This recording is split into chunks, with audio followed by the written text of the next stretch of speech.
You have reached Chapter 12, Communication Audits. You are almost to the end of the course.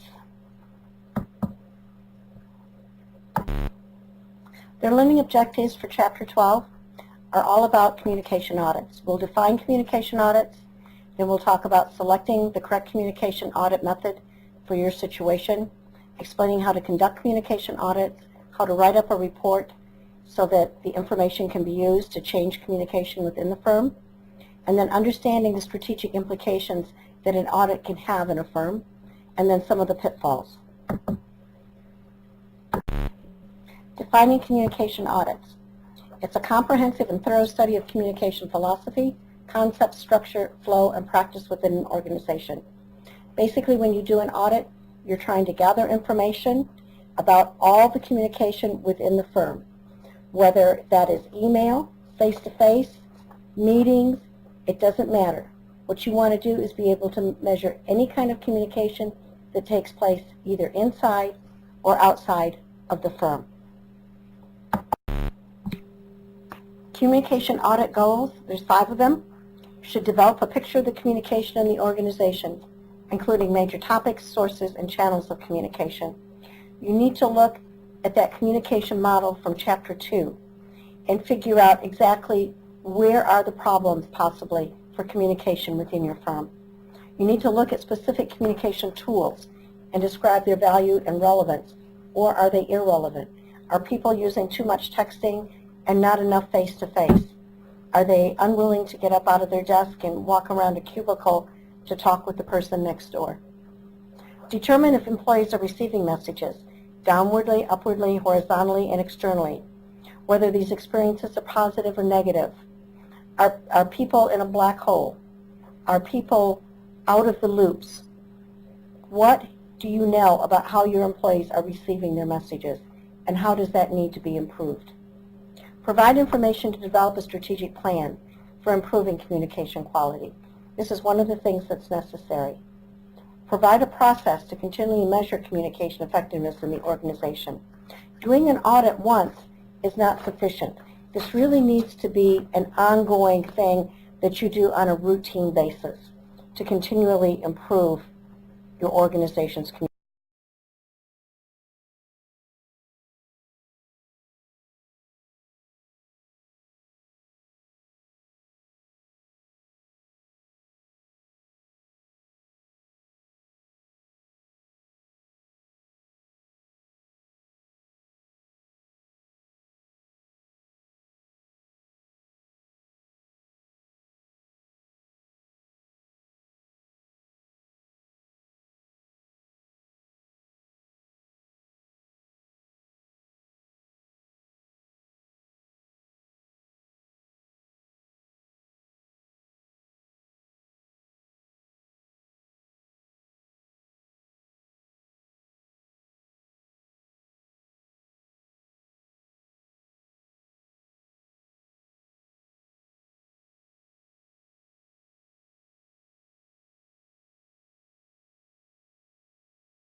Things to look for when you're doing a communication audit.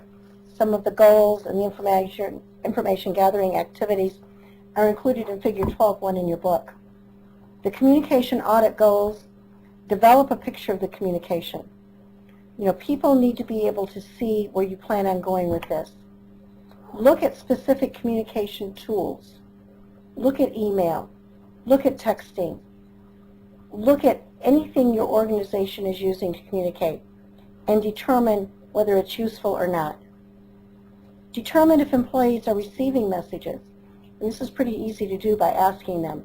Pick some messages that each person should have received, and then find out if in fact they did receive those. Provide information to develop a strategic plan. Basically, you don't want to spend a lot of time on this if it's not going to be used for the future. So you need some kind of a strategic plan of how this information is going to be used. And then continue to measure your communication effectiveness. That needs to be an ongoing, forever type of commitment by the firm. Some information gathering activities you can use. You can determine who should conduct the communication audit. Should it be done internally or should it be done externally? There are basically good reasons for doing it either way. You need to determine how the information will be gathered. You need to make sure if it's going to be a questionnaire, interviews, communication logs, that everyone understands how this information is going to be gathered. You need to assure employees all information collected will be confidential. This is very important, and sometimes this is easier to do if you use external auditors rather than internal auditors. And managers must be engaged and willing to make changes. If the people at the top are not willing to make the changes, if they are part of the problem, then you may be spinning your wheels. This might not get you anywhere at all. And then you need to very carefully interpret all the facts and present these to researchers and to the managers so that everyone understands what you found and how it's going to affect them. Who to involve? Basically, you need to involve most of the people that work in the firm one way or another. You may not need to gather information from everyone, but the more employees you can gather information from, the better your end results are going to be. Because remember, one of the things you're looking for are the individuals who are not involved in communications, who are not getting the communications they need to do their job well. So basically, you need to get as many people involved as possible. Conducting communication audits. There's a number of ways to do this. One is focus groups. And in focus groups, you get small groups of members of the organization together, and you ask them questions, and you get them talking about communications within the organization, and you basically take a lot of notes, and then you take and code those notes and come up with results. Communication logs is where you ask everyone to keep a diary, basically of everything they're doing. Record meetings, telephone conversations, texts, emails, face-to-face meetings, and any other documents that they read. These diaries are then coded and statistically analyzed. Direct observation is very much like a communication log, except you have an outsider do the observations. What is important about this is it's sometimes very difficult for a person to keep a communication log and not get sidetracked by it as they're trying to do their job. By having an observer do it, they just sit there and simply record everything the person does. So it's generally a lot more accurate. Interviews, research meets with individual and discusses the issues. Basically, you meet independently with different people in the organization. Sometimes you can use what's called a critical incident interview, where you have given situations you will ask the person about and then ask them to respond to. Surveys or questionnaires are probably the most common way of getting information. One of the things that's very important about surveys is that the questions you ask are all you have to analyze. So you must be very careful that you ask the correct questions in order to get correct information. Content and analysis. This is where you take a lot of different documents that the company may have. emails, letters, memorandums, meetings that have been recorded, newsletters, policy statements, job advertisements, postings that are done in-house, out-house, invoices, orientation and training materials, all of these things. And you basically go through them and you code them. And then you do an analysis based on that. Skill testing is where you say, okay, we know we want our employees to have these communication skills. So what we're going to do is we're going to do tests, or we're going to set up situations and see how they respond in those situations and whether or not they're doing it the way we want them to or not. And then you can use a blended approach. And basically that's taking any of these types of audits and combining them.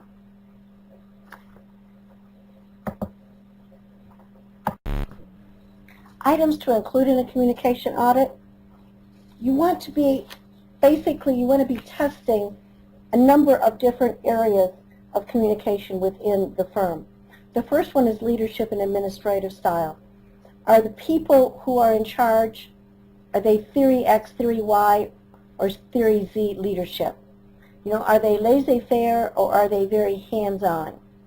And basically, autocratic managers are going to be very, very different from inclusive managers.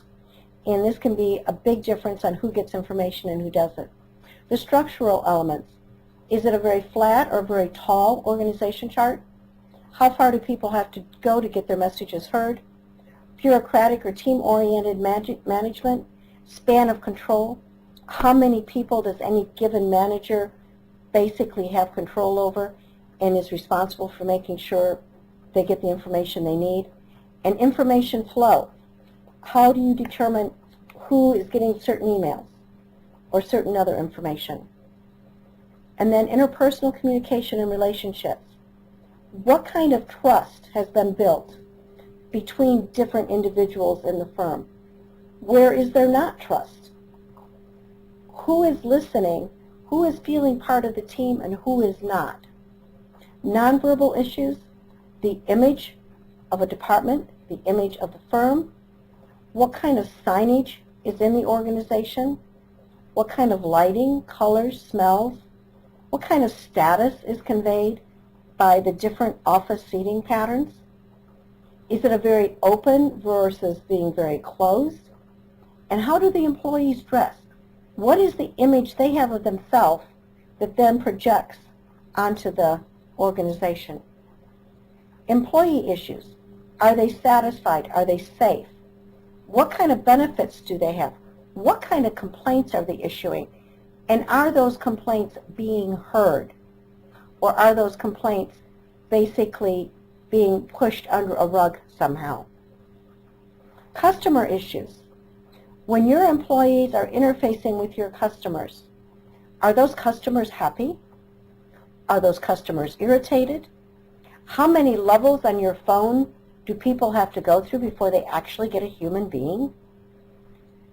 Competition, new products, services, customer preferences, and retaining of customers. Companies spend a great deal of money on getting customers.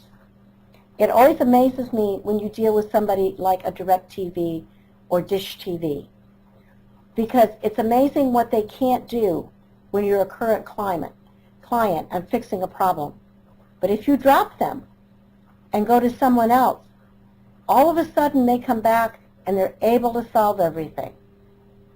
Of course, they've lost you at that point.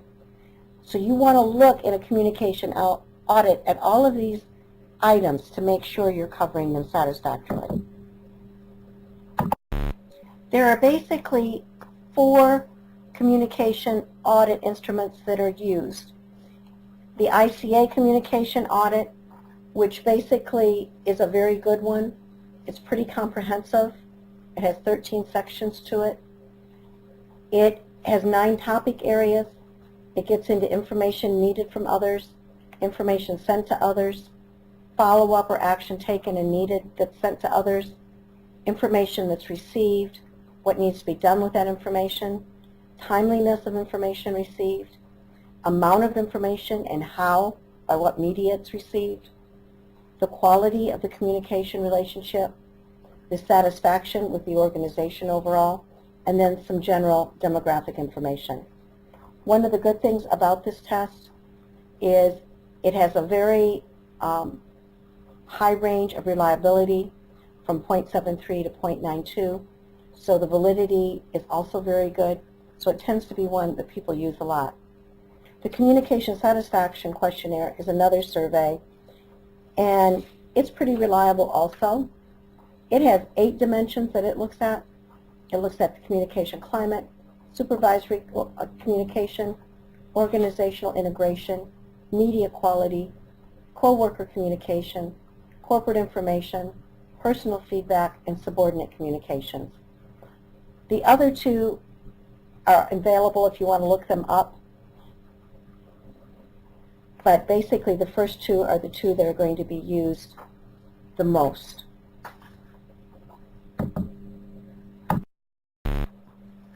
When you're optimizing a communication audit, what you're looking for are things that are very germane to your organization. So there are 7 skills that Daly looked at which are very helpful when an organization is doing a communication audit. One is the predisposition to communicate. People communicate in different ways. One of the things we know and that you studied is how the different genders communicate and also how the different generations communicate. Everyone does not communicate the same. So how do you overcome the different needs that different people have? The knowledge of communication principles. Do the employees know how to analyze their audience and determine what that audience needs? You know, just because you give them a script to read, does that mean they should always read that script? When should they have enough sense to leave it in order to keep a customer? Public speaking capabilities. How good is an employee's speaking ability? Can the employee organize and deliver a message, answer questions, use visual aids effectively? Basically, does that employee, does he have the skills, he or she, to communicate internally or externally? It's always amazed me that probably one of the people with the least amount of education is the person that you first see when you enter an organization, the receptionist. And yet, what the people see of your organization depends very much upon the communication ability of that person. Interviewing skills. Every company has to hire and fire people. So it's important that all people have good interviewing skills. They shouldn't just be thrown into this. There's not many universities that actually teach people interviewing skills. So companies should take a little time with their employees before they actually do interviewing to let them know how this organization likes to do interviews. Listening skills. Just how much information are your employees comprehending and actually keeping so they have those critical thinking skills that they need in order to do their job and to interact with other people? Listening skills can be developed. Some people have them naturally, most people don't. Conversational performance. Can the employee adapt to different audiences and deal with difficult individuals and use persuasion when it's necessary? Basically, being able to think on your feet and use your skills is a very important part of being a manager or working in an organization at any level. Communicating in small groups. Teams have become very, very important to organizations. Basically, it's how an awful lot of work gets done in today's organizations. Are your people prepared to work in teams? This is another area that you may want to test because it may need to be followed up on with training. After you've gotten all your material and you've run your audit and you've analyzed it, and you've got the results, you need to write it up. Some of the things you need to do when you write it up is you need to report your validity and reliability scores. so that people in the organization can see how well this audit actually fit your organization. Then you need to give them the results, what you found. What was important that you found? What wasn't important that you found? What did you find that is being done well? Then you need to suggest some recommendations, some strategies to improve the areas that are problematic within the firm. And then finally, you need to give some idea of how to implement these changes. How can you change it? How can you change the organization's communication habits? And remember, change is something that no one likes. So this is probably one of the most important parts, is your recommendations in your implementation. Strategic communication. Basically, you need to set up a communication plan in your organization. And this will help everyone know how people should communicate, the lines, if you use them, of the organization chart. And it'll also give people a feel for the type of management orientation the firm has. It directly relates to the personalities of the firm, and it relates to the upward, downward, and horizontal communication that will flow in the firm. People need to know who they can go to, who they can talk to. They need to know who needs to know problems of a certain type and who doesn't. And then you also need to plan on your strategic plan for talking to people inside of the firm and outside of the firm.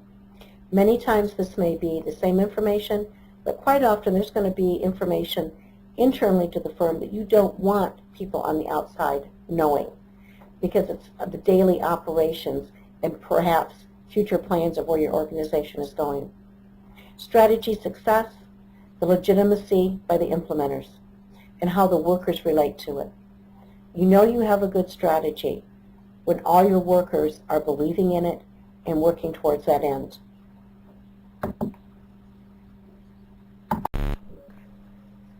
Figure 12.2, the Managerial Communication Climate Model for Open and Supportive Climate, is very helpful when you're thinking about strategic implications of audit results. You know, once you have this information openness, hopefully, people are going to understand what their job is.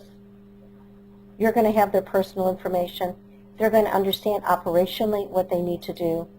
And strategically, they understand where they're positioned and why what they're doing is so important to the firm. Sometimes history gets in the way. You know, we've always done it this way. So one of the things you want to watch out for as you try to make changes is that you get the people excited about the possibility of improving the communication upwardly, downwardly, horizontally, and externally. The more people become excited about what you're doing, then they're going to be supportive of the organization. Some interactive supportiveness that you need to look at is active listening. Remember, we talked about listening is very important. And in this particular list, you've got two things. You've got active listening and empathetic listening. A manager who is not particularly an active or empathetic listener, probably the employees will quit coming to that person because it's just not fun. If you don't get supported, why would you continue going back to a person and making suggestions or telling them problems? Checking for accuracy. One of the things I've always told my students is double check your work, particularly your numbers. It's one thing if you forget a comma. It's another thing if you transpose numbers. Because nothing will embarrass your boss faster than giving that person numbers. They give them to someone else who then figures out there's an error in the numbers. So always double and triple check your numbers to make sure they're right. Disclosing emotions. Some people are very emotional people. Some people are very private people. Of course, what you don't want is people disclosing their emotions if they're going to get a lot of other people upset. If their emotions are that raw, they probably need to meet with their manager or human resources or something on a one-to-one basis behind closed doors. You always want to encourage input. So basically, you always want to tell your people, come and see me. I'm interested in hearing what you have to say. And if it's a good idea, let's see what we can do to get it going. So you need to provide feedback. Your workers need to provide feedback to you. And as the manager, it is your responsibility to solicit that feedback. It's not your subordinate's responsibility. When you give instructions, ask questions. Make sure people understand your instructions. There's nothing worse than a professor trying to teach, because we all know our areas very well. And what seems crystal clear to us is not always crystal clear to our students. So we need constructive feedback also from students on what was clear and what was not clear.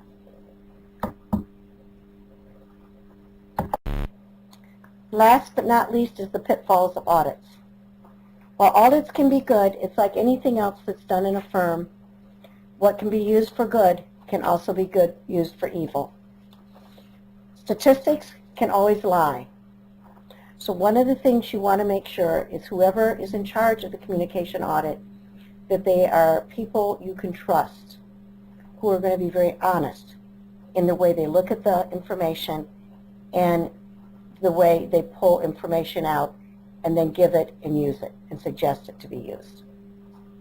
If there are hidden agendas, the employees will be some of the first to know it. And employees can sabotage projects. So you need to make sure you have buy-in from the top to the bottom of the organization when you start to make changes. Basically, the more people are communicated with as to what this audit is for, and that it is for the good of the company, that it's to improve everyone, the more you're going to get people to buy in. The more you hide from them how it's going to be used, the less honest your answers are going to be, and the less helpful the audit is going to be to management. This is the end of Chapter 12.